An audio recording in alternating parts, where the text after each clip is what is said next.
최적화175입니다. 오늘은 봉제공장 품질관리 24부작 중 7번째 시간 품질관리 부서장이 수행하는 고유 업무와 책임에 대해 이야기하겠습니다.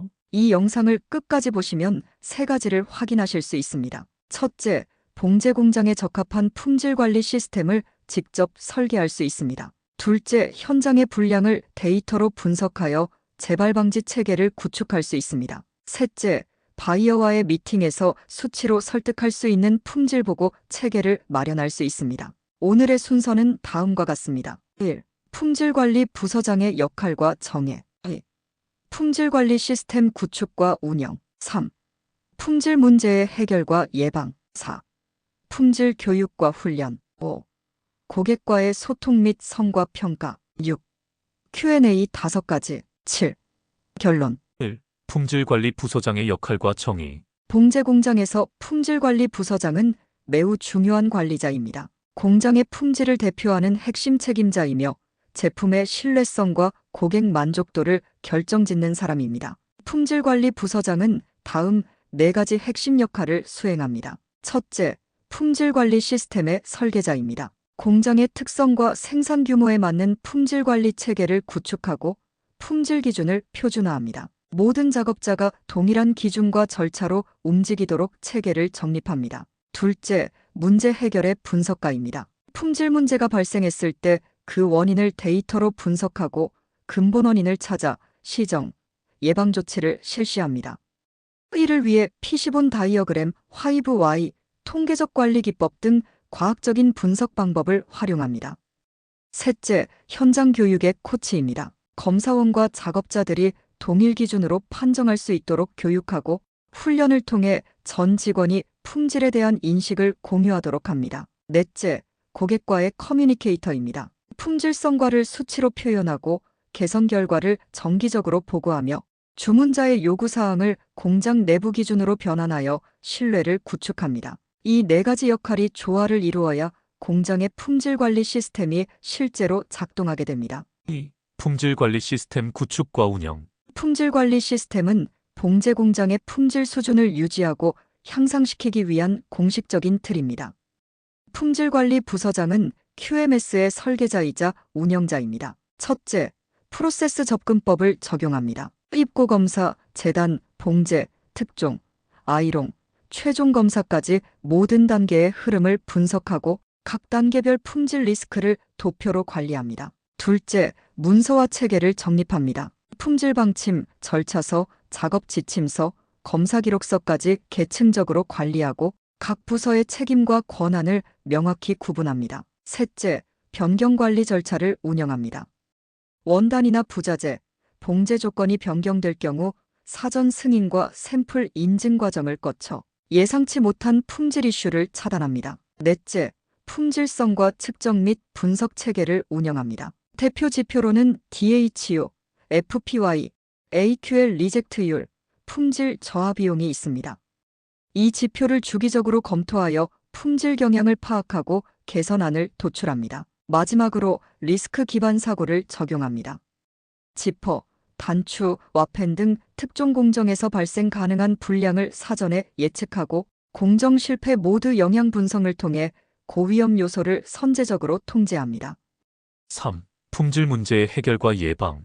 품질관리 부서장의 가장 중요한 임무 중 하나는 문제가 재발되지 않게 만드는 것입니다.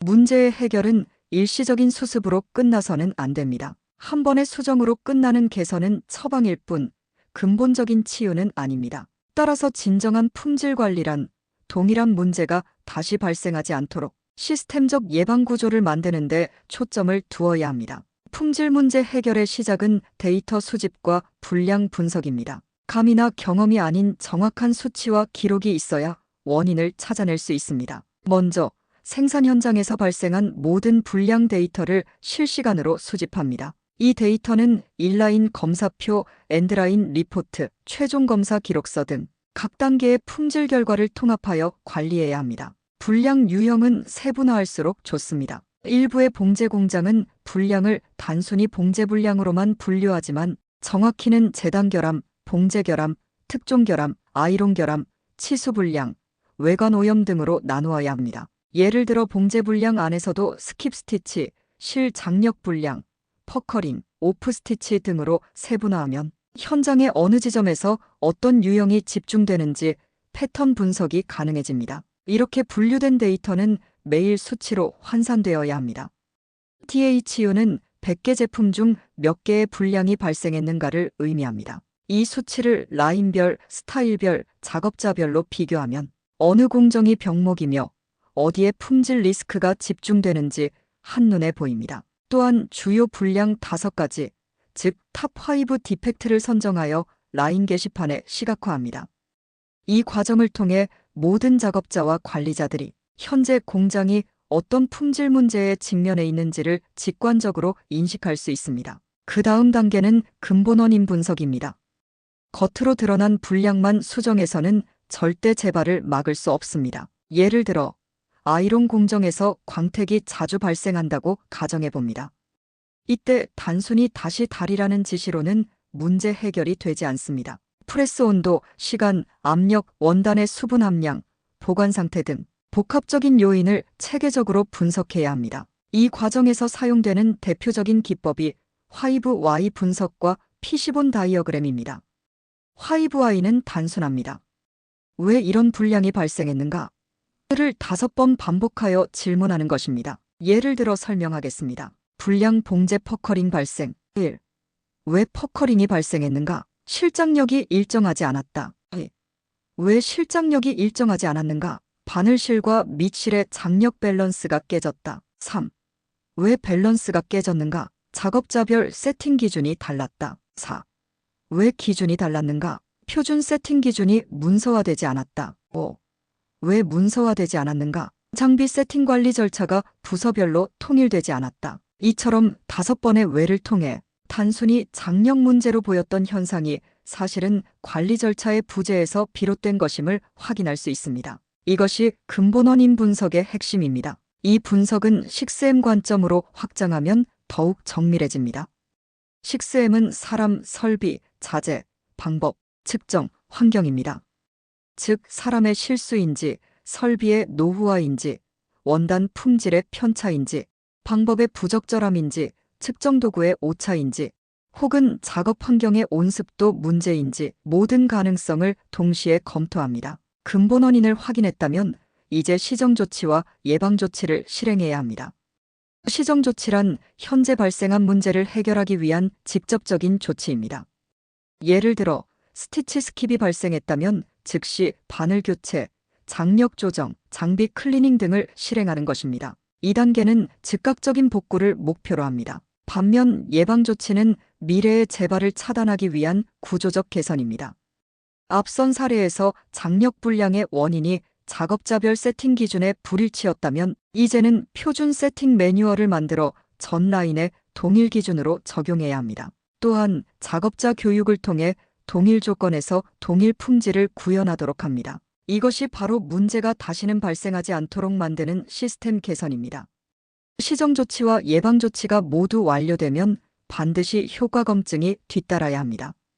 개선은 실행보다 검증이 더 중요합니다. 개선 전후의 DHO, FPY, 제작업률, 불량 건수를 통계적으로 비교해야 합니다. 예를 들어 개선 전 DHU가 3.5%였는데 개선 후 2.1%로 감소했다면 실제 현장 효과가 입증된 것입니다. 이 데이터를 그래프로 표현해 관리회의에서 공유하면 모든 부서가 개선의 가시적인 성과를 인식할 수 있습니다. 마지막으로 개선된 내용은 반드시 표준화되어야 합니다.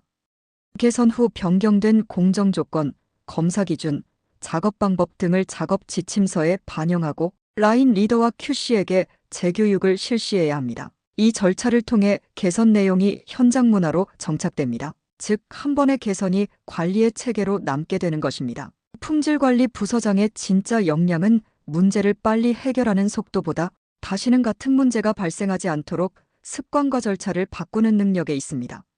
문제를 고치는 사람에서 재발을 막는 시스템 관리자로 역할이 전환될 때 그 공장은 비로소 품질 경영이 작동하는 조직이 됩니다. 결국 품질 문제 해결의 핵심은 3가지로 요약할 수 있습니다. 1. 데이터를 기반으로 원인을 정확히 규명할 것. 2. 즉각적인 조치와 함께 예방 시스템을 병행할 것. 3. 개선 결과를 수치로 검증하고 표준화할 것. 이 세 가지 원칙을 반복하면 품질은 단순한 목표가 아니라 조직의 습관으로 자리 잡게 됩니다. 4. 품질 교육과 훈련. 품질 관리의 수준은 현장의 인식과 역량에 비례합니다. 아무리 좋은 품질 시스템을 만들어도 현장의 직원들이 그것을 이해하지 못하면 실제 개선은 일어나지 않습니다. 따라서 품질관리 부서장이 해야 할 가장 중요한 일 중 하나가 바로 교육과 훈련입니다. 품질 교육은 단순히 지식을 전달하는 과정이 아닙니다. 교육의 목적은 모든 작업자와 검사원이 같은 기준으로 판단할 수 있게 만드는 것입니다. 즉, 동일한 분량을 보고도 누구는 합격이라 하고 누구는 불량이라 한다면 그 공장은 이미 품질의 일관성을 잃은 것입니다. 이 불일치를 바로잡는 것이 교육의 첫 번째 목표입니다. 품질 교육은 단계적으로 이루어져야 합니다. 첫째, 기초교육 단계입니다. 이 단계에서는 품질 관리의 기본 개념을 이해시키는데 중점을 둡니다. AQL임이 불량 의정의 검사 기준서의 구조, 샘플링 방법 등 기본 항목을 익히게 됩니다.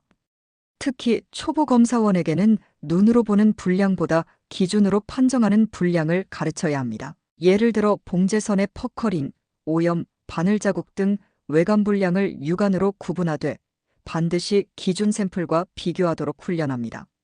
이는 감각이 아니라 기준에 의한 판정 습관을 형성하는 과정입니다. 둘째, 중급 교육 단계에서는 실제 공정에서 발생하는 복합 불량을 분석하는 법을 배웁니다. 치수 측정법, 검사표 작성법, 특종 공정의 관리 포인트 등이 포함됩니다. 이 단계에서는 현장의 데이터를 수집하고 DHU 계산법과 불량 트렌드를 읽는 법도 함께 익힙니다. 예를 들어 하루 생산 1000피스 중 결함 30개라면 DHU는 3.0%라는 단순 계산 외에 이 수치가 공정의 어느 지점에서 집중되는지를 파악하도록 지도합니다. 즉, 데이터로 감을 대체하도록 훈련하는 것입니다. 셋째, 고급 교육 단계입니다. 여기서는 RCA, CAPA 리포트 작성법, 통계기법 활용법 등 부서장과 중간 관리자가 실제 문제를 해결할 수 있는 수준의 능력을 갖추도록 합니다. 예를 들어 화이브와이 분석, 피쉬본 다이어그램 작성,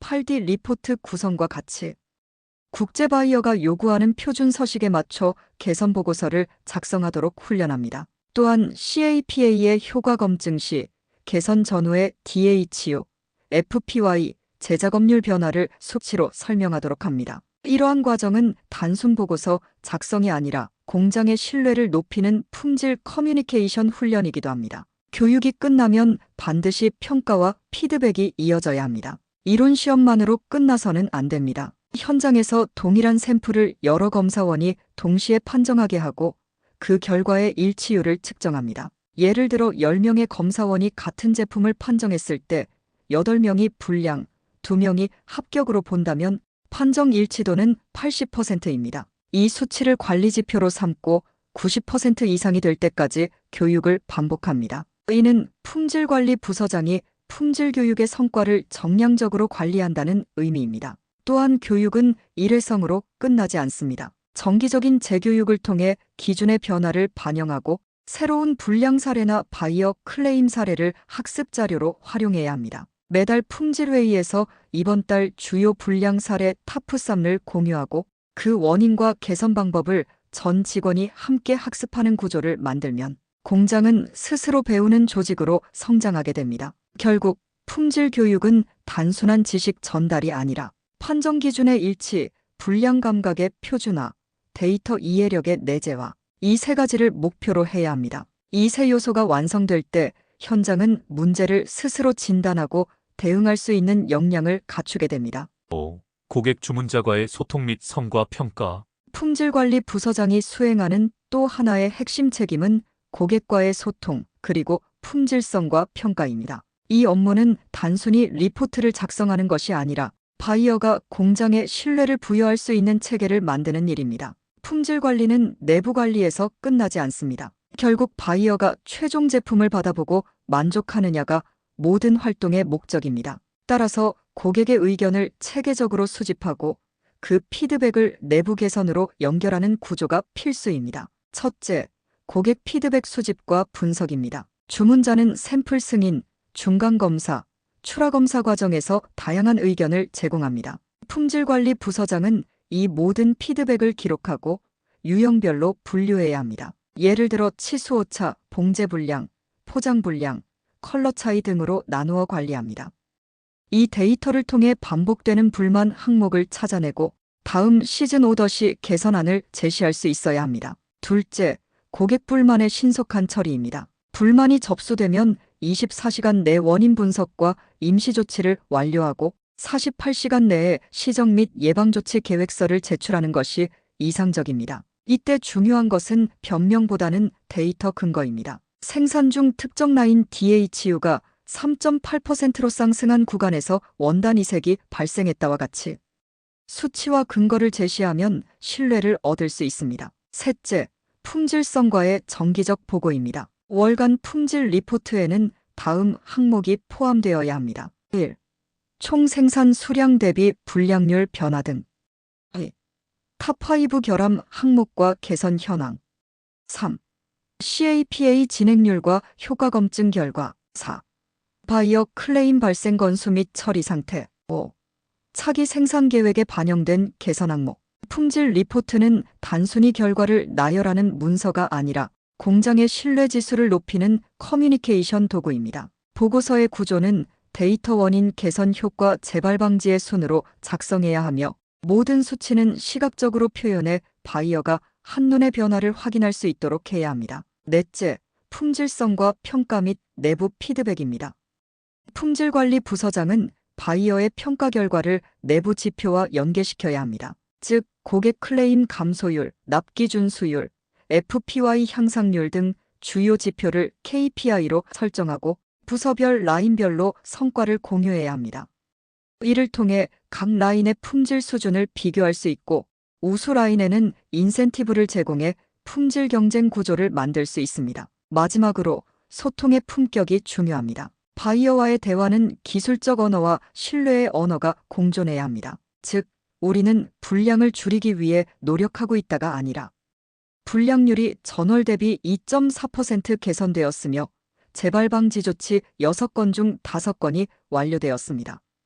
이렇게 수치로 설명해야 공장이 신뢰를 얻습니다. 이것이 바로 수치로 말하는 품질 관리자의 언어입니다. 결국 품질 관리 부서장의 고객 소통은 보고가 아니라 설득, 변명이 아니라 근거의 과정입니다. 정확한 데이터, 신속한 대응, 그리고 투명한 보고. 이 세 가지가 결합될 때 공장은 단순한 하청업체가 아닌 신뢰받는 파트너로 자리 잡게 됩니다. 이렇게 품질 교육과 고객 소통 두 영역은 품질관리 부서장의 핵심 역량을 완성하는 양대축입니다. 내부적으로는 인식과 역량을 키우고 외부적으로는 신뢰와 협업을 강화하는 구조. 이 두 가지가 함께 작동할 때 비로소 공장의 품질 경영은 완전해집니다. 6. Q&A 5가지. 첫 번째, 품질관리 부서장의 하루는 어떻게 구성되나요? 아침에는 전일 불량 데이터와 DHU를 검토하고 핵심 라인을 직접 점검하며 문제를 확인합니다. 오전 중에는 CAPA 미진행 항목을 점검하고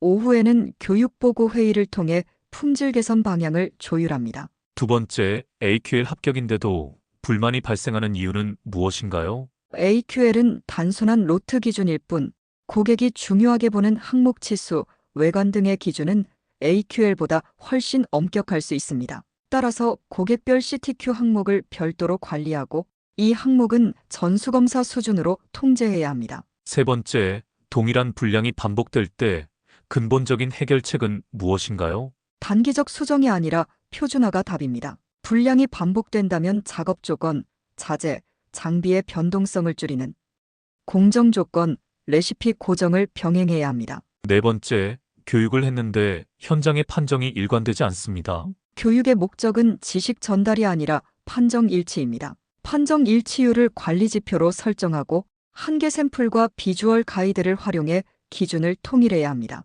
다섯 번째, 바이어를 설득하는 가장 효과적인 방법은 무엇인가요? 추상적인 설명보다 수치와 그래프입니다. THU 1.2% 감소, FPY 5% 향상, CAPA 진행률 100%와 같은 정량적인 근거를 제시하면 신뢰를 얻을 수 있습니다. 7. 결론. 오늘은 품질관리 부서장이 수행하는 고유한 업무와 책임에 대해 살펴보았습니다.